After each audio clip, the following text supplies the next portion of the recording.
They deleted my last upload. Access denied. They don't like that information being put out there. And an interesting thing that a lot of people probably noticed is that Donald Trump Jr. shared that video and had his account deactivated on Twitter. Incredible. The president's son, they actually suspended him on Twitter, I believe. And Donald Trump also tweeted that video and they deleted Donald Trump's tweet. The media is doing such an incredible job of eliminating all dissenting voices, failing to report the truth, failing to report anything objective or look at anything objectively, failing to do any true journalism at all, and completely selling the lie to the people. When you look at all that, it isn't like they don't tell us what's going on. If people can't see what's going on, I mean, it's mass mind control. That's the only way I can describe it. It's mass mind control. This is a full-blown Hunger Games type society that they're doing. So it's a full beast system. Right now we have a choice.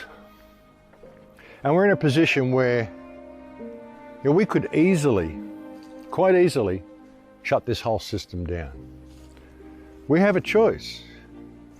How many people are prepared to do that? Shut down all the scrying mirrors and just go back to being human beings again, because we have the opportunity to do that. We actually can physically, we have the physical ability to shut this whole system down and go back to normal. And we're always given that choice. How many people are prepared to do it? That's the question. This is really the final battle for freedom, folks, what we're facing right now. If we continue to comply with this, I mean, it's slavery. It's a slavery system that they're rolling out. They've forgotten that what they're dealing with here are just people.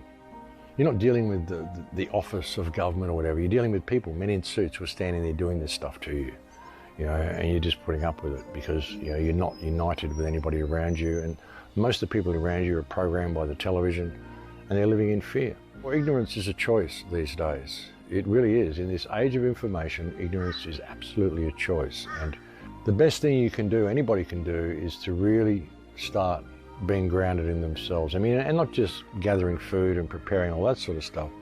Just be grounded in themselves. And as I've often said, you've got to be prepared to face infinity without flinching, folks. That's the only way to get through what's happening, is to walk the path of the warrior. You do what needs to be done when it needs to be done, and you are prepared to face infinity without flinching. That's the way through this.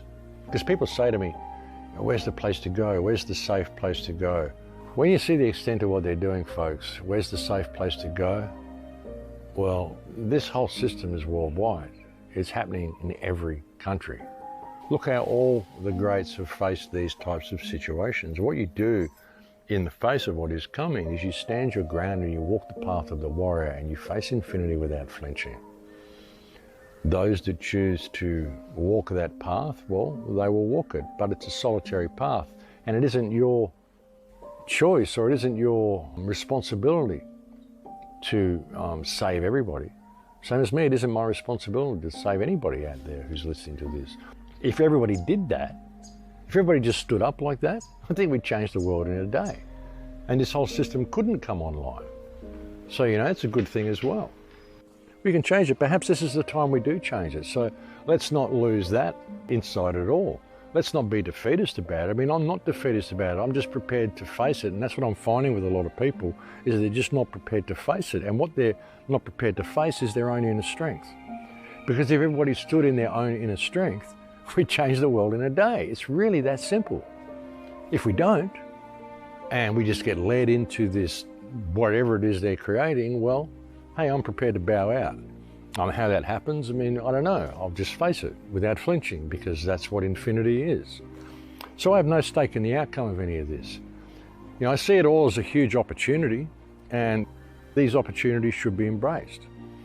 But I'm not going to just count on that and sit there and live in hope and hope that someone's going to come and save me, because it doesn't work like that. We have to save ourselves, and we have to each do it individually by simply standing up and say, hey, Huh, I'm a man. I've just remembered I'm a man. Woman. I've just remembered I'm a woman. I mean, people just need to remember who and what they are. A lot of people just don't want to do this. It's one of the most terrifying concepts that has ever come into their mind, the fact that they are actually responsible for their own salvation, that they can change the direction of the world by simply participating in being human. This time is so important what's happening to humanity. I think we've been given a choice. We can go in either one of two directions, and we really have to put down the fear and realize that the choice is ours to make.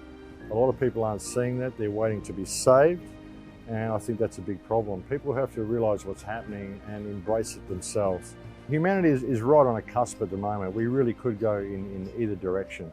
You know, with all the technology that's coming online, it's all very well to think that, well, this can just free us, but unfortunately people's hubris may get them into a little bit of trouble, because you've got to take into account the fact that the world is run by criminals who simply don't want to free us, and that is currently who's in control of a lot of the technology. So it's time for people to really step up to the plate with this and realize that we have to start embracing this ourselves, and we have to be the ones that are pushing in the direction that we want.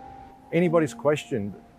What the world is going to look like from now is really anybody's question in 10 years from now.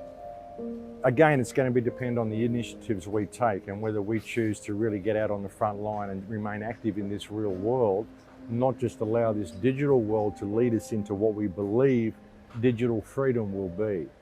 You know, we've got to pay attention to what's happening, and we cannot allow ourselves to simply hand control of our lives over to AI without us maintaining control of the system. You know, we've got to get a situation where people are back in control of the system. We don't want government at all. We want an anarchistic type of society, but we need to educate people into how to do that and what's happening. You know, because an anarchistic type of society is not a society that is dictated by artificial intelligence. It's not a society that's dictated by any type of intelligence that is not my own. And that should be that way for everybody. So what the world's going to look like in 10 years, it's going to depend on what initiative we choose to take, and whether we choose to stand up for ourselves in the real world and see the possibilities of where this technology could take us, or where the possibilities of where this technology could be used to lead us to. You know, there are still two possibilities here. So we can't allow ourselves to be led through any of this, and we always need to maintain our objectivity and not allow hubris to dictate our actions. That will determine on where we're going to be in 10 years, but I can't really predict at this point. It depends on how much people are willing to really participate in making some change on the ground. Like in the future that's coming, it's really important to continue to embrace the old ways and to not ignore the old ways. If you really look at how consciousness progresses, if you look at how life progresses in everything, all forms of life, all the plant life around us, everything follows Fibonacci sequence. And if you look at Fibonacci sequence, how that works, you know, phi ratio, all this sort of stuff, getting into spiritual, esoteric stuff here, but if you look at how it works, how Fibonacci sequence works, it's a number sequence which, you know, it uses the past number and marries it with the present number to create the future. So essentially you get the present and you marry it with the past to create a viable future. That's how all life progresses, and that's also how consciousness progresses. You know, in this situation we've got now, we're in a great deal of danger of simply embracing the technological way and leaving the past behind. We need to find a way of marrying these two things together. You know, that's what will create a viable future. You know, there's so much knowledge that is there in the past which is in danger of being lost. And even the way everything's being digitized, you know, think about it, we're losing our libraries, we're losing a lot of life skills. If you were arrested by the police, heaven forbid that you ever are, but if you're arrested and you were taken back to the holding cells and they told you you could have your one phone call, would you even know a number to ring? Do you know the number of your wife or your husband or anything like that? Because you don't dial it anymore, your phone does it for you. You know, we're losing these type of basic life skills. And that's not even that far in the past. But you know, there's a lot of stuff in the past that we could use to complement what's happening in the future and take control of our lives. Use this technology to take control of our lives. You know, the great danger is that people need to be led to safety. People's need to be saved. And a lot of people in this movement unfortunately believe that technology is going to save them without them having to participate in life and without them having to bring those old skills back into use and marry it all together. And that's what we need to do. That's how we create a viable future. So it's important that people do this. If we can do that, we've got a great way out here. But we're at an absolutely pivotal fork in the road right now, and it's going to depend on what we can do to motivate human consciousness into bringing about some real change themselves by participating themselves.